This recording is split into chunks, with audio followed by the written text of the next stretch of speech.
முருகன். நான் 6ஆம் வகுப்பு இ பிரிவில் பயில்கின்றேன். நான் இன்று உலக பொதுமறையான 5 திருக்குறள் இன்று கூற வந்துள்ளேன்.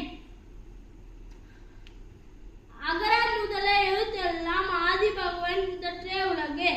கெடுப்பதுவும் கெட்டார்க்கு சார்வாய் மற்ற ஆங்கே எடுப்பதுவும் எல்லாம் மழை.